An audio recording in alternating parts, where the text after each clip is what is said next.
really excited to be sitting here in the studio with the editor of Nuggets, the Star Tribune's free weekly newsletter, Matt Delong. Matt, thanks for coming in today. Thank you for having me. Yeah, I'm really excited to be talking to you a little bit more about the coverage of cannabis here in Minnesota and nationally. But before we talk about that, I want to just get a little bit of background on you. So you aren't from Minnesota originally. I'm not, no. In fact, you actually have a background not in writing specifically about cannabis, but you are a Pulitzer Prize winner that you covered the 2014 NSA surveillance program. Is that correct? I wouldn't say that I am a Pulitzer Prize winner. I was part of a team that won a Pulitzer Prize, and there were about 30 people on that team. But I did work very closely with all the reporters on almost all of the stories that the Washington Post did in 2013, 2014 on the Edward Snowden leaks and the National Security Agency and all that stuff. So I was very involved in all that. Yeah, so it's really cool having you in because we talk to people that I think are like, oh, they're big in the Minnesota cannabis industry. It's cool to talk to Anthony or whoever, but like it's really cool to talk to someone that has a really unique background on journalism nationally. Can you tell us a little bit more about what kind of stuff you were doing for the Washington Post? Yeah, so I was, my title was National Digital Projects Editor. So I was on the national desk working on a lot of the coverage of national politics, national security. If there were, disasters or, big stories that bubbled up like anywhere in the country and we sent reporters, I might be involved in the, on the enterprise reporting, which is like big, like reported pieces that we put a lot of resources into. I worked a lot on the digital presentation for those things. So for the NSA stuff, I was very involved in the presentation of the documents themselves. We had the reporters annotate them.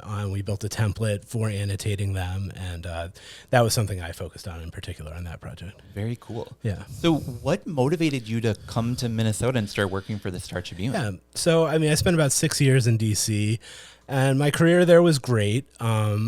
My personal life and social life was, I was very much like working all the time, and and DC, the cost of living is extremely high, and I felt like I was spending all my money just living in DC and not really, all my friends were people I worked with, and it wasn't the way I wanted to live, and I was looking for a change, and the Star Tribune had a very interesting and fairly vague job posting that looked like it was kind of up my alley, and I applied. And I had been to Minnesota a few times, and I had friends here, and I always had a good time when I came here. So I was offered the job, and I decided to move. That's really cool. Yeah. So what kind of stuff did you start doing at the Star Tribune? The first article that I found that you covered about cannabis was back in 2015. Yes. You covered all the graphical side of that, right? It was looking at charting what cannabis looked like in Minnesota. Yeah, so the first thing we ever did after I came aboard at the end of 2014 was that it was like 9 charts that explained the state of cannabis in Minnesota. And I worked with our one of our data editors, Jeff Hargarten, on that. And that was kind of a first stab at something. It was something that both Jeff and I were interested in. And we hadn't really done anything since a lot of states were starting to legalize. And we thought, it's a matter of when, not if, it's going to happen here. Sure. And maybe that was our first stab at like planting a flag, and that we were going to try to cover this. There wasn't a lot happening in Minnesota at the time. Mark Dayton was the governor, and he was not a supporter of legalizing cannabis. So it wasn't really going anywhere. But, it was something we were interested in. We decided to take a crack at it. It's really cool. The Star Tribune has a long history of polling Minnesotans about legalization. Yeah. You can go back to like the mid 70s and see like 12% support for like not long-term incarceration. And there's been a huge shift in how Minnesotans view cannabis. Right. Because I'm curious to hear a little bit about that transition from covering the early days of the medical program. It had just passed. We had very few patients starting to enroll, but it was starting to roll out to now today where we have adult use legalization, we have licensure sort of in the process, but it's looking like we're going to have our full-blown industry within the next year. What is that transition, especially from that reporter perspective, sort of been like? Yeah, when I came aboard, I think the last time we asked about, support for legalizing cannabis in Minnesota, it was maybe 2014. It was something like 30% of people said they supported it, which, is surprisingly low. I thought for, Minnesota's reputation as a blue state, like it would be a little different. But there is kind of like this history of like paternalism, and paternal liberalism or something that comes from like Scandinavia, the history of the people, where, maybe, that helps explain why the support was so low. But then, I kind of advocated for a while that we should ask the marijuana question again. I think we ultimately did maybe in 2019, and it was like 52%. The next time. So it was very interesting. I think it kind of paralleled like the change in public opinion over gay marriage, same-sex marriage, in that it was a very rapid change. And I think, it shows like, younger people coming of age, maybe like, the silent generation kind of fading in the back. They like came up with like, the war on drugs and all that. And, obviously like the baby boomers have a different experience with cannabis than like their predecessors. Very much so. And so I think as generations get older and new ones kind of take over the scene, like public opinion can change very rapidly when that happens. Yeah, it was really interesting digging into the crosstabs of that poll that you guys just released that looked at what cannabis consumers looked like in Minnesota. And the age discrepancies were like really dramatic. Yeah. Looking at people in that highest age group that really a low number reported consuming cannabis. So like the lowest age group where it was like recently high. I expected it to be a bit higher than it was. I mean, this is a sample of people across the state. It's 800 people. I think it was like 11% of people in the 50 plus, which is a very broad demographic, said that they have consumed in the last month, and I think it was 18% in the under 50. But we just thought it would be interesting to see, how many people are at least, in an interview willing to say, and there were quite a few people that did not respond to that question. So I would, I'm not going to speculate on what their actual usage is like, but that number could be higher. I would think. It's, the whole, as it becomes more accepted, I think we'll see those numbers continue to rise. A, because there are probably going to be more people as access increases that are trying it. But B, I think that are just more willing to publicly admit, I'm a cannabis consumer, even to a pollster, which I get is not like admitting it to their family, but still. Right. So you talked a little bit about being at the Star Tribune, asking for more polling around that cannabis generally. Can you talk about what the conversation at the Star Tribune has been around cannabis? I mean, you guys are sort of the leading coverage on Minnesota cannabis with your newsletter. It's sort of what has acceptance around cannabis been easy at the Star Tribune? Yeah, I mean, I think, and I would say like we're not necessarily, just the only media organization leading on this. I mean, we see it as an opportunity for us to maybe develop an audience that may be a little younger than our typical audience. MinPost, Peter Callahan doing amazing work and vital work. And the MinPot, absolutely. So I think other news organizations are doing a great job. We're doing our best, and obviously the newsletter is like planting a flag and like committing to like ongoing coverage. But I think, early on, there wasn't a lot going on. So like there wasn't a huge reason for us to be, making a big push on cannabis. As it became more clear that, there's bills being introduced, even if, they're not going anywhere, there's momentum building. And I was kind of making the case, 2 or 3 years ago. I think the real crystallizing moment for me, I think I was in Denver for a conference maybe in 2015. It was the first time I was in Colorado after legalization. And I was thumbing through the Denver Westward, which is like their city pages, peace be upon it. Yeah. But I was flipping through it, and it was just like wall-to-wall cannabis ads and like full color pages. Like those are expensive to print. So they're actually, making some money and spending money on their product here.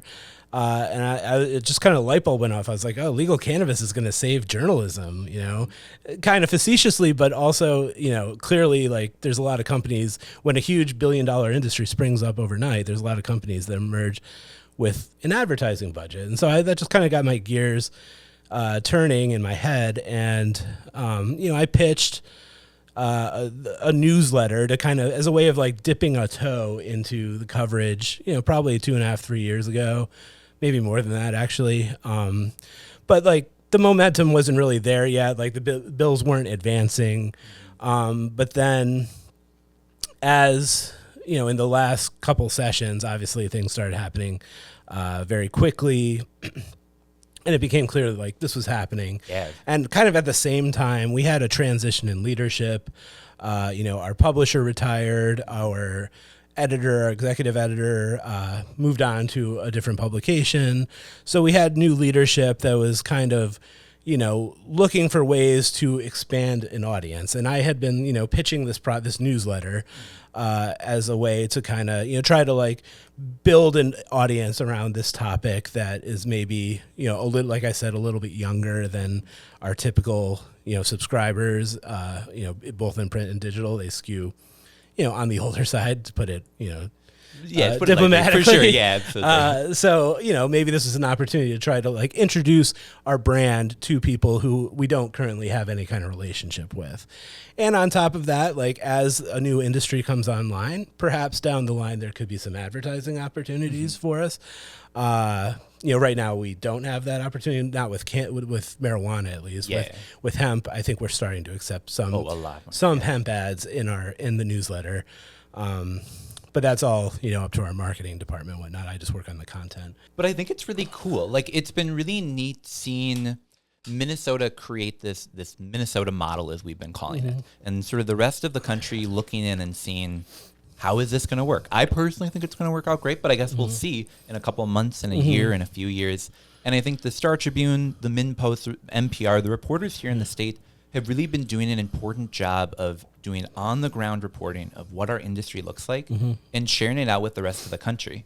I remember there being a time when THC beverages was something that was so ubiquitous here, but you'd go to other states and they wouldn't really know about it. Obviously, we're past that now. The cat's out of the bag. Right. But I think we have a cool model to how cannabis can look, and I think the reporters really help to get out how that's working, good and bad.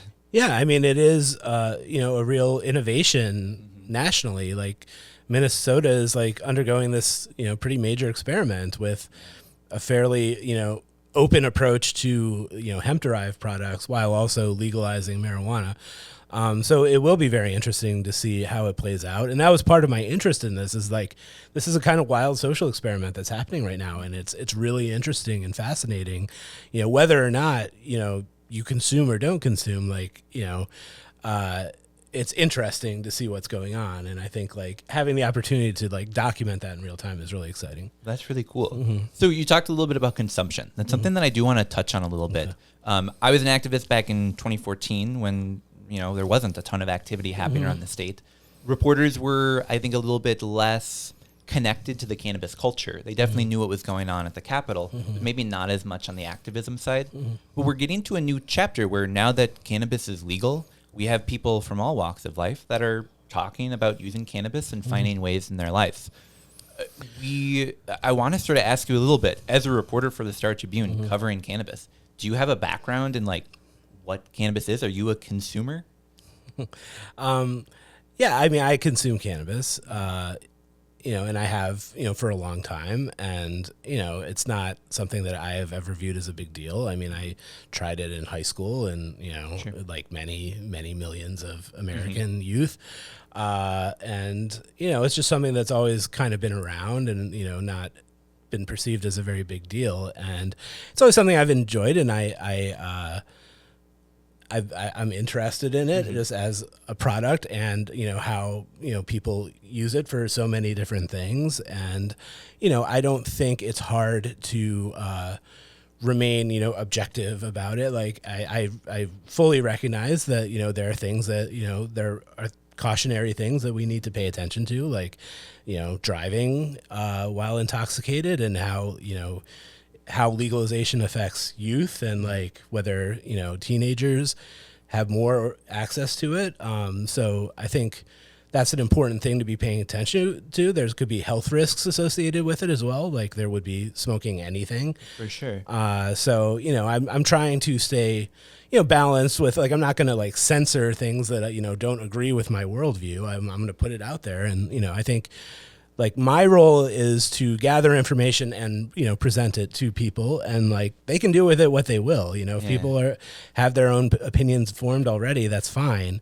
But I just want people to be able to make educated choices. And I think that's cool. Like, I think the Star Tribune has long done really good reporting around cannabis. But if you go back to the 60s, the 70s of cannabis journalism, it was a lot of people that I think very respectfully, didn't know a ton about what they were writing about. They were covering a topic that there wasn't a ton of information around. Sure. And that's reflected a little bit in the articles that were written.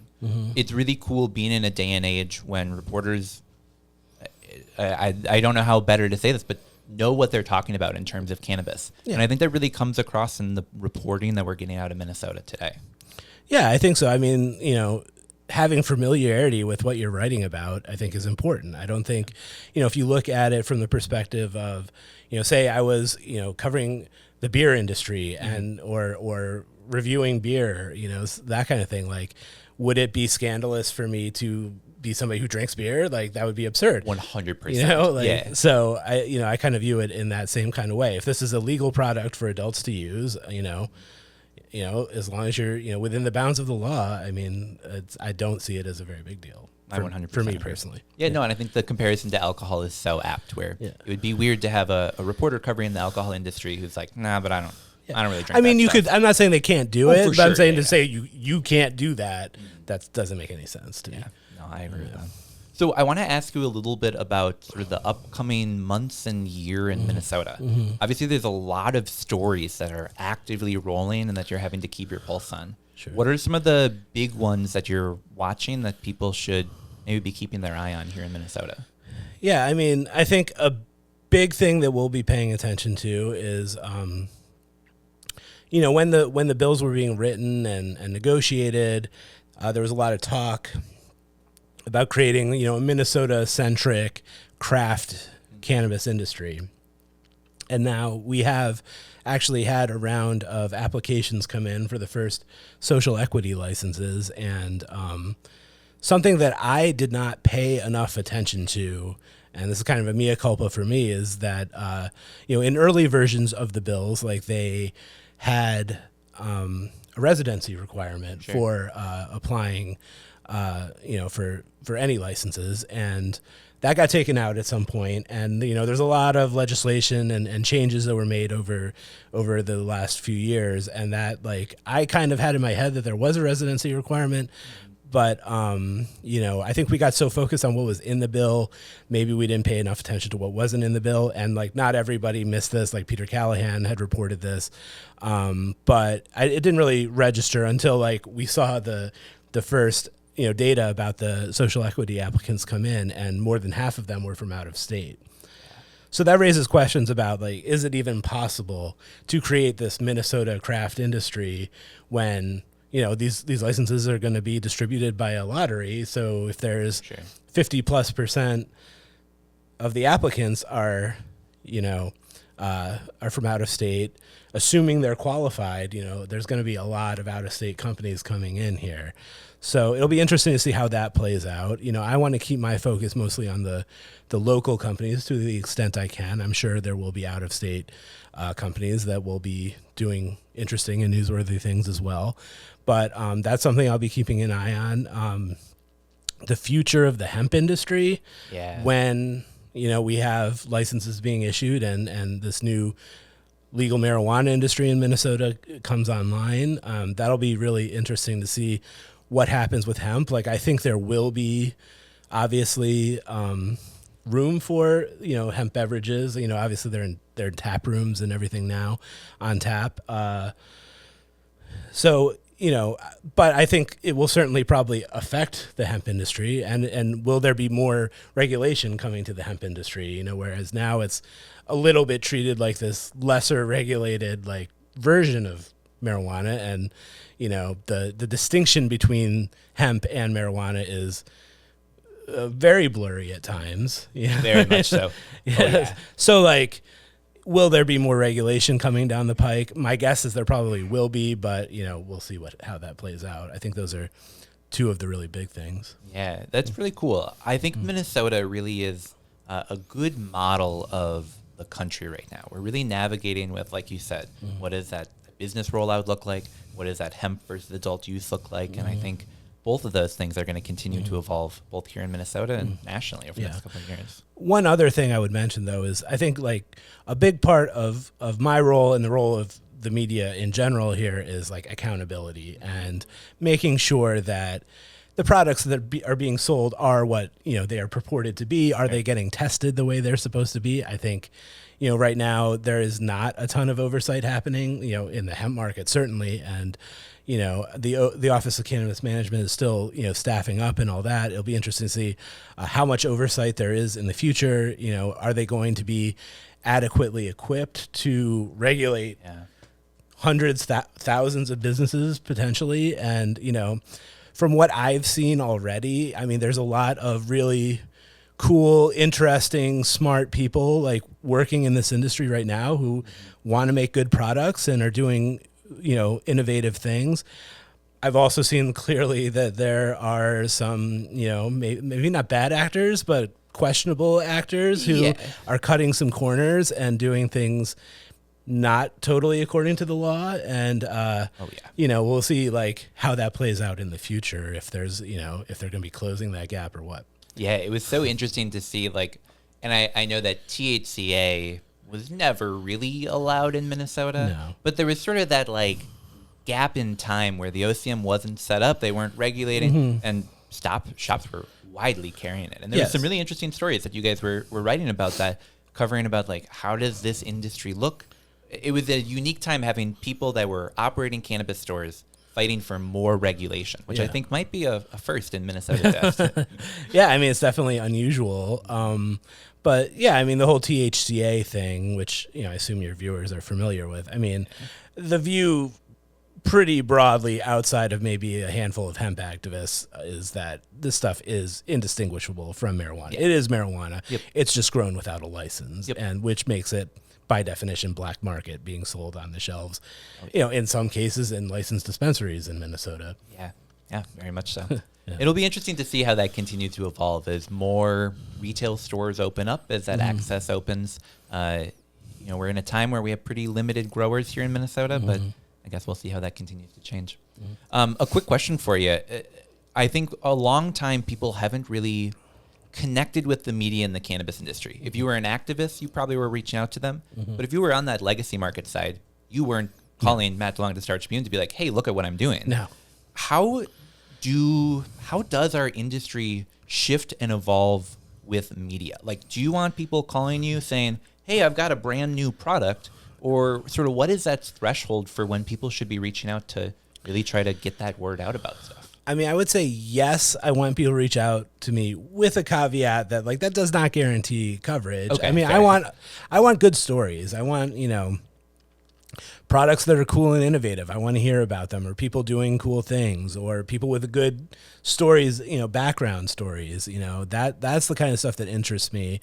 I'm really interested, I think once we have businesses being licensed, I'm going to be looking for the ones that are really doing it right, doing it the right way, doing it by the book, doing all the things they're supposed to be doing, and making great products that people like. I mean, those are the kinds of things I'll be interested in, going forward.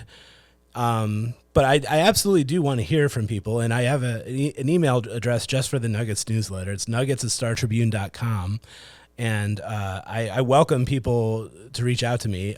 Sometimes I get more email than I can respond to, and I might miss some, but I generally try to be responsive there. And I welcome people to send me stuff, even if I'm not going to write about it. It's good to make introductions to people, and like maybe sometime down the line we'll connect if we don't connect right away.